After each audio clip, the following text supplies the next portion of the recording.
Praise the lord. మన ప్రభువును మన రక్షకుడైన యేసుక్రీస్తు వారి పరిశుద్ధమైన ప్రేమ కలిగిన నామంలో మీ అందరికీ మా హృదయపూర్వక వందనములు.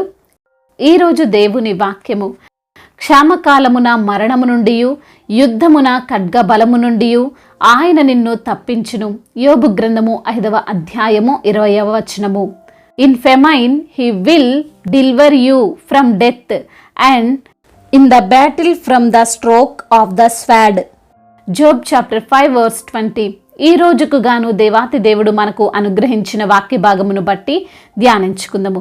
ప్రభునందు ప్రియమైన సహోదరి సహోదరులారా, అద్వితీయుడును ఆరాధ్యనీయుడును మహోన్నతుడైన దేవునికి ఈ యొక్క సర్వలోకము పైన అధికారము కలిగి ఉన్నాడు. అటువంటి దేవుని సహాయముతో మనము దేనినైనా చెయ్యగలము, దేనినైనా సాధించగలము.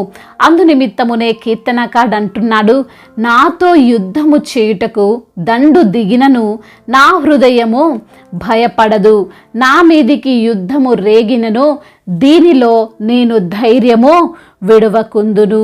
అనగా దేవుణ్ణి నమ్మిన వారి జీవితంలో ఏది ఏమైనా, ఎన్ని వచ్చినా ఏవి వారిని ఏమి చేయలేవు అని భక్తుని యొక్క విశ్వాసం.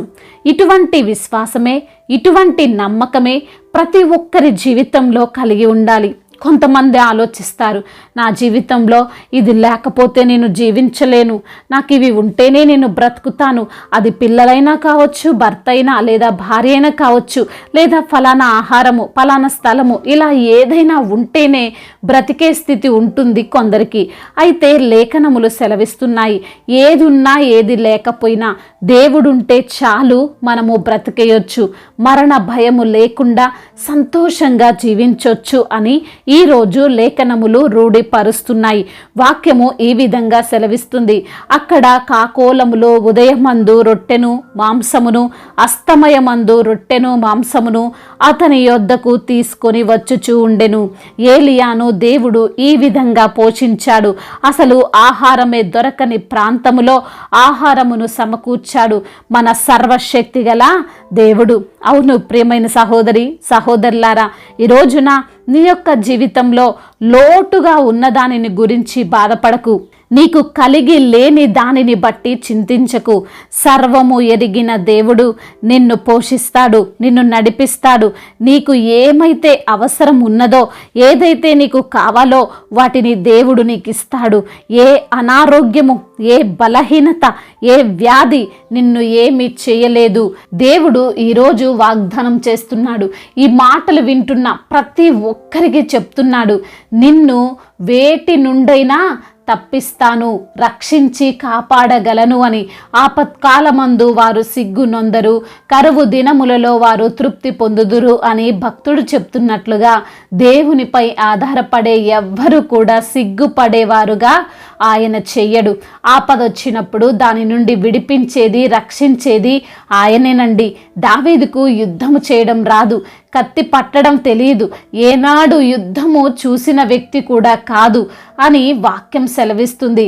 అయినా సరే గొలియాతును ఎలా ఓడించగలిగాడు, ఎలా జయించగలిగాడు? ఆ సీక్రెట్ ఏంటి? దేవుడేనండి. ఆయనే దావీదును రక్షించి తప్పించి విజయం ఇచ్చింది.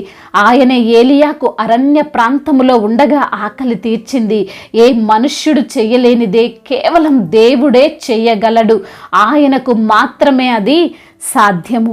ఈరోజున బహుశా మరణ భయముతో బాధపడుతున్నావేమో, నాకేదైనా అవుతుందో, నా కుటుంబానికి ఏదైనా జరగకూడనిది జరుగుతుందేమో అని నీవు ఈ రోజున ఆలోచిస్తున్నట్లయితే, నీ కుటుంబానికి ఏమీ కాదు, ఎవరు నిన్ను ఏమి చేయలేరు.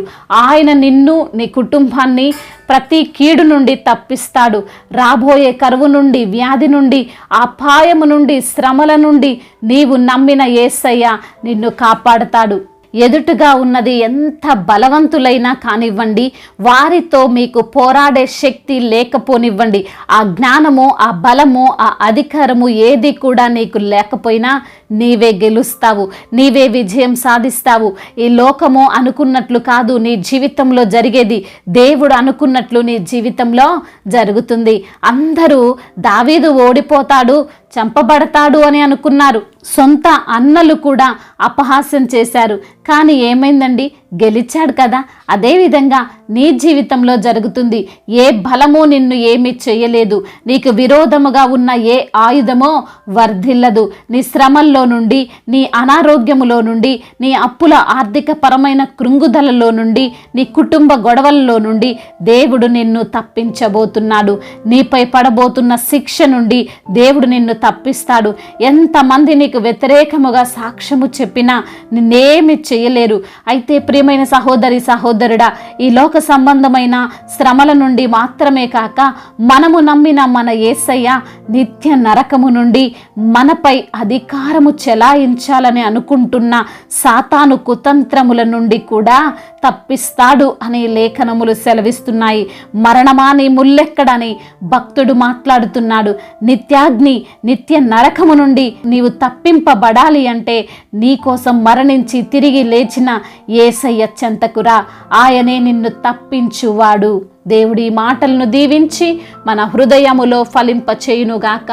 వాక్య భాగమును బట్టి ప్రార్థించుకుందాము. ప్రతి ఒక్కరు కూడా ప్రార్థనలో ఏకీభవించగలరు. ప్రార్థన.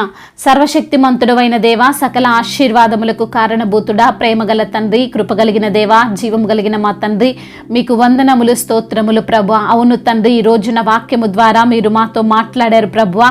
క్షామకాలమున మరణము నుండి, యుద్ధమున ఖడ్గ బలము నుండి అయా మీరు మమ్మల్ని తప్పిస్తారని వాగ్దానము చేశారు నా ప్రభువా. అవును తండ్రి, దావీదుని ఏ విధంగా అయితే రక్షించి తప్పించి విజయమిచ్చి ప్రభువా కాచి కాపాడారో, గొలియాతుపై విజయాన్ని ఏ విధంగా అనుగ్రహించారో, మాకు కూడా మేము అనుకున్నటువంటి ప్రతి ఒక్క సమస్యతో మీరే పోరాడి మాకు విజయమును అనుగ్రహిస్తారని వాగ్దానము చేసిన దేవుడవు ప్రభువా. అవును తండ్రి, ప్రతి బిడ్డకు మీరు తోడుగా ఉండండి. ప్రతి బిడ్డకున్న సమస్యల నుంచి విడిపించండి. ప్రతి బిడ్డ కన్నీటిని తుడిచి నాట్యముగా మార్చండి. అదేవిధంగా ప్రభా, ప్రతి దుఃఖ దినములను సమాప్తము చేయమని వేడుకుంటున్నాము తండ్రి దేవా. అయా అనారోగ్య సమస్యల నుంచి విడిపించండి, అప్పుల భారాల నుంచి విడిపించండి, కుటుంబ సమస్యలు, కుటుంబ కలహాల నుండి వారికి విడుదలను దయచేయండి. ఆర్థిక పరమైన ఇబ్బందులు వారికి కలగకుండా అయా మీ యొక్క తండ్రి క్షేమాన్ని వారికి దయచేయండి. మీ యొక్క కంటికి రెప్పలా వారిని కాచి కాపాడమని వేడుకుంటున్నాము. ఎందరైతే బిడ్డలు ఈ రోజున ప్రయాణాల్లో ఉన్నారో వారికి మీరు తోడుగా ఉండండి. వారి యొక్క ప్రయాణాన్ని సురక్షితముగా, క్షేమముగా తండ్రి అయా సజావుగా సాగునట్లుగా సహాయము దయచేయమని వేడుకుంటున్నాము ప్రభువా. అదేవిధంగా నా తండ్రి, చిన్న బిడ్డలను కాచి కాపాడండి. యవన బిడ్డలకు మీరు తోడుగా ఉండండి. వృద్ధులను మీరు బలపరచండి అయా. మరి తండ్రి, వారికి ఉన్నటువంటి ప్రతి ఒక్క తండ్రి అయా ఆటంకాలన్నిటినీ తండ్రి తొలగించండి. తండ్రి మీ యందు విశ్వాసముతో ముందుకు వెళ్ళునట్లుగా కృప చూపించండి నా దేవా. సంతానము లేని బిడ్డలను మీరు జ్ఞాపకం చేసుకుని వారికి సంతానమును అనుగ్రహించండి. ఉద్యోగము లేని బిడ్డలను జ్ఞాపకం చేసుకుని వారికి ఉద్యోగమును దయచేయండి. వారు తండ్రి ప్రయత్నిస్తున్న ప్రయత్నాన్ని సఫలపరచండి. దైవ సేవకులందరినీ కూడా దీవించండి. వారి సంఘాలను ఆశీర్వదించండి. సంఘానికి మీరు శిరస్సై ఉండండి అయా. సంఘంలో వస్తున్న తండ్రి గొడవలన్నిటి నుంచి విడుదల దయచేయండి ప్రభా. అందరూ సమాధానముగా ఉండునట్లుగా కృప చూపించండి. కోర్టు సమస్యలు, ల్యాండ్ సమస్యల నుంచి విడిపించండి. మీరే వారి పక్షాన న్యాయమును తీర్చండి. ఎన్నో సంవత్సరాలుగా పెండింగ్లో ఉన్నటువంటి కేసులు అయా యేసు నామములో కొట్టివేయండి ప్రభా. అప్పుల భారాల నుంచి విడుదల దయచేయండి ప్రభా. అయా ప్రతి బిడ్డకు సంపూర్ణ ఆరోగ్యమును, స్వస్థతను దయచేయమని బ్రతిమిలాడుకుంటున్నాము తండ్రి అయా. ఎందరైతే బిడ్డలు నశించిపోతున్నారో అయ్యా, వారందరికీ తండ్రి మీ యొక్క రక్షణ సువార్తను తండ్రి చేరవేయండి నా ప్రభా. గర్భిణీ స్త్రీలను దీవించండి అయ్యా. తల్లి బిడ్డలకు క్షేమాన్ని దయచేయండి అయ్యా. మా భారతదేశంలో తెలుగు రాష్ట్రాలను జ్ఞాపకం చేసుకునండి ప్రభా. అయ్యా ఇతర దేశాలను, ఇతర రాష్ట్రాల్లో ఉంటున్న ప్రతి బిడ్డకు మీరు తోడై ఉండండి. వారి యొక్క తండ్రి ఆలోచనలన్నింటినీ సఫలపరచండి. మీకు విరోధముగా ఉన్నటువంటి వారి హృదయాన్ని మార్చండి. అదేవిధంగా నా ప్రభా, ఇంకా ఎందరైతే బిడ్డలు ఏ ఏ సమస్యలతో చెప్పుకోలేనటువంటి బాధలతో మనసుతో విరిగి నలిగిన హృదయముతో మీ సన్నిధిన ప్రార్థిస్తున్నారో వారి ప్రార్థనను మీరు అంగీకరించండి అయ్యా, ఆలకించండి ప్రభా. వారికి తండ్రి మీరే తోడుగా ఉండండి. వారి యొక్క తండ్రి పనులన్నిటినీ సఫలము చేయమని బ్రతిమిలాడుకుంటున్నాము తండ్రి. అదేవిధంగా అయ్యా మరి తండ్రి ఇంకా ఎటువంటి తండ్రి ఇరుకులలో ఇబ్బందుల్లో బిడ్డలున్న వేదనతో బాధతో కృంగిపోతున్న వారందరినీ కూడా లేవనెత్తి మీ యొక్క సహాయము వారికి దయచేయండి. సమయోచితమైనటువంటి సహాయము వారికి మీరు అనుగ్రహించమని తండ్రి ఇంతవరకు చేసిన ప్రార్థన అంతటిని మీ పాద సన్నిధిన చేర్చుకోమని మానాథుడు సర్వశక్తిమంతుడు సర్వాధికారి అయిన నజరేయుడైన యేసుక్రీస్తు వారి ఉన్నతమైన శక్తి కలిగిన నామంలో ఈ ప్రార్థనను అడిగి వేడుకొని పొందుకొని ఉన్నాము మా ప్రియ పరలోకపు తండ్రి. ఆమేన్. ఈరోజు పెళ్లి రోజు మరియు పుట్టినరోజు జరుపుకున్న వారందరినీ దేవుడు దీవించి సకల మేలులతో సకల ఆశీర్వాదములతో కృపాక్షేమములతో దేవుడు మిమ్మల్ని నింపునుగాక. మీ యొక్క ప్రార్థన అవసరతలను మాకు తెలియజేయగలరు. మీ కొరకు మేము తప్పక ప్రార్థిస్తాము. మొదటిసారిగా మన యొక్క ఆదరణ వాక్యం చూస్తున్నట్లయితే తప్పకుండా సబ్స్క్రైబ్ చేసుకోగలరు. ఈ వాక్యం మీకు ఆశీర్వాదకరముగా ఉండినట్లయితే అనేకులకు కూడా ఈ వాక్యాన్ని పంపి మీరు కూడా దేవుని యొక్క రాజ్య సువార్తలో పాలిభాగస్తులు కావాలని దేవుని పేరట మనవి చేసుకుంటున్నాను. May God bless you all. దేవుడు మిమ్మల్ని దీవించి బలపరిచి స్థిరపరచునుగాక.